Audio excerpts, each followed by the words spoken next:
बहराइच का दंगा नहीं है। बहराइच दंगा तब होता है जब दो समुदाय आमने और सामने होते हैं।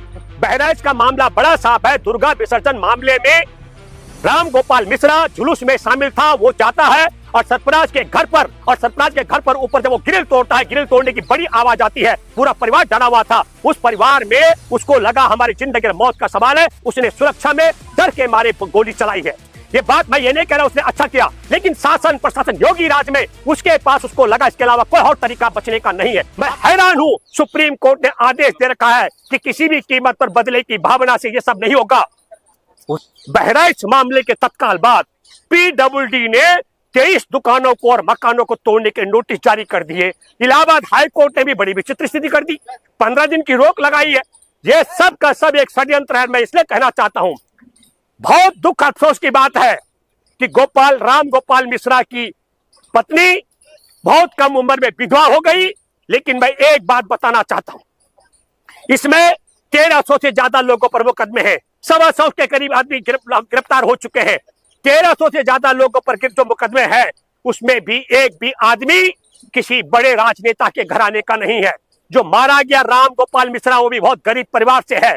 तब हमको आपको सोचना पड़ेगा मेरे प्यारे देशवासियों, जब राम गोपाल मिश्रा की हत्या होती है तो उस हत्या के बाद उस हत्या के बदले में किस पार्टी को फायदा होने वाला है? उसी पार्टी को फायदा होने वाला है। राम गोपाल मिश्रा की हत्या के बाद जो पार्टी सत्ता में है, जिसके इशारे पर जानबूझ करके वहां पर मुसलमानों के घर पर इस प्रकार का हल्ला बोला गया और वोट के लिए एक तरफ राम गोपाल मिश्रा की हत्या और दूसरी तरफ 23 घरों पर बुलडोजर चलाने का षड्यंत्र भी योगी सरकार कर रही है। आज सुप्रीम कोर्ट देखो क्या निर्णय लेता है। लेकिन मैं व्यक्तिगत तौर पर यह मानता हूं कि चुनाव 20 नवंबर की वोटिंग से पहले कोई ऐसा नहीं होना चाहिए। लेकिन बहुत चिंता की बात है, पूरे देश के अंदर मैं व्यक्तिगत तौर पर जनसंघर्ष वाहिनी के बिहाफ पर 3 दशक से ज्यादा समय से शहर के दिल्ली के, खासकर दिल्ली हाई कोर्ट के आदेश के बाद भी कॉलोनियों को बचाने की भूमिका में रहा हूं।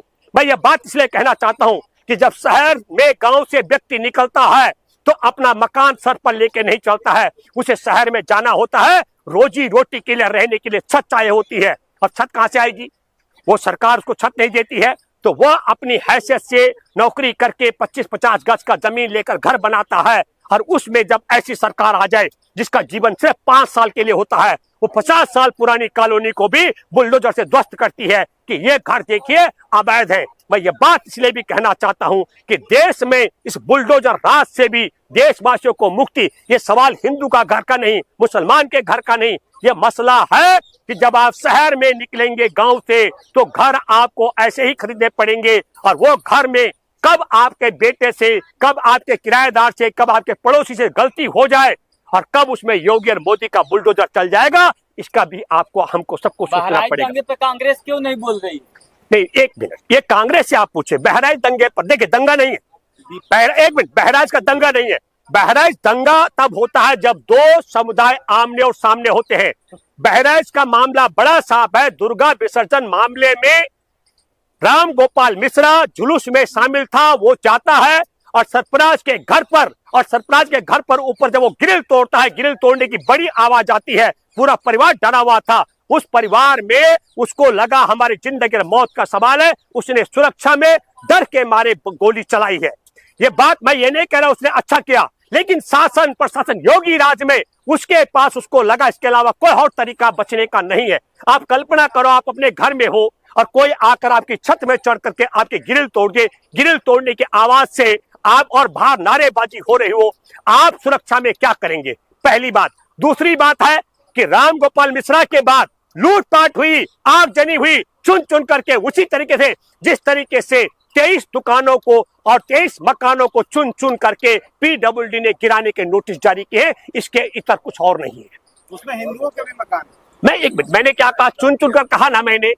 भाई उत्तर प्रदेश में अगर मात्र सिर्फ बहराइच में ही है, जैसे दिल्ली में भी हाई कोर्ट ने ऑर्डर दिया एक कॉलोनी को ढाने का, कहा कि यमुना गंदी हो रही है।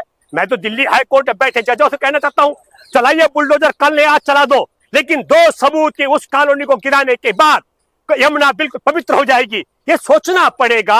आप गरीब के घर गिराओगे, कहोगे कि यमुना को शुद्ध करना है, और यमुना और गंगा के शुद्धिकरण के नाम पर 2014 से नहीं, उससे पहले से योजना चल रही है। खरबों खरब रुपए ठिकाने लग गए पर शुद्धिकरण नहीं हुआ है। ये बात भी आपको और हमको सोचनी पड़ेगी।